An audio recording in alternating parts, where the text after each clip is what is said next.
Thomas and Percy enjoy working in the docks. They like the sea air and the sound of the gulls. But one day, the friends were feeling hot and bothered. A crane was causing trouble. His name is Cranky, and this was his first day at the docks. "You're useless little bugs," he called from above.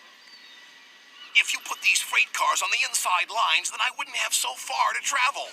"Rubbish," said Thomas. "No crane has ever complained before." "Well, I'm complaining now." And Cranky banged his load down on the quayside. Later, the two engines met Gordon and James and told them about Cranky. "Cranes are airy-fairy things. They need a lot of attention, like me, in fact," said Gordon. "You should see the situation from Cranky's point of view," said James. "He's high up in the air, coping with wind, rain, and baking sun. Then he looks down and sees you two little engines being annoying. No wonder he calls you bugs." When Cranky heard that the big engines agreed with him, he grew bossier still. Come on, push those freight cars closer to me." But Percy was too upset to concentrate and pushed the freight cars too far. Poor Percy. Then Cranky played a trick on Thomas. "Push your freight cars onto the outside line. It's easier for me to load up." So Thomas did.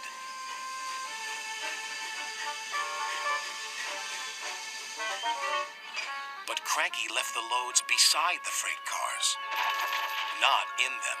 "You must have known my arm can't reach you there," complained Cranky. This mix-up caused confusion and delay. Sir Topham Hatt was most upset. "Thomas and Percy, this new crane has an important job to do. I have heard that you have not been helping him today. You will go to your sheds and consider how you will improve yourselves tomorrow." Now Thomas and Percy were upset too.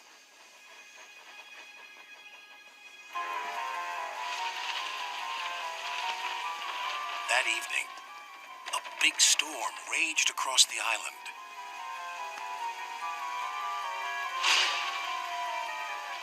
Cranky and the engines were trapped at the docks. "We're sure to be safe in this shed," said Duck. But he was wrong. The engines had no idea they were about to be put in great danger by an old tramp steamer. It was out of control and running aground, straight into the sheds.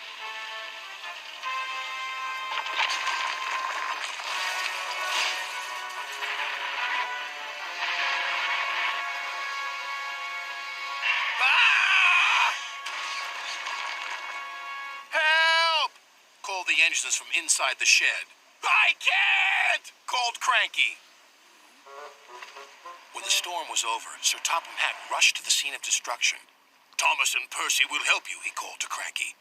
"And then you can help the engines." "Oh, please hurry," cried Cranky, "and tell them I'm sorry I was rude to them." "So it was you," murmured Sir Topham Hatt. "I owe those engines an apology." Thomas and Percy soon came to the rescue. And it wasn't too long before Cranky was upright again and clearing the wreckage. At last, all the engines were free. "Oh, thank you," said Gordon. "What would I have done without you?" "Well, I had to be rescued before I could help you.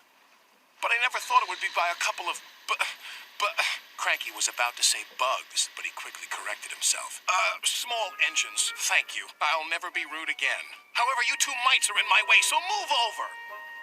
"Pa," said Percy, "he's back to bugging us." "Don't move! You're still attached to Cranky."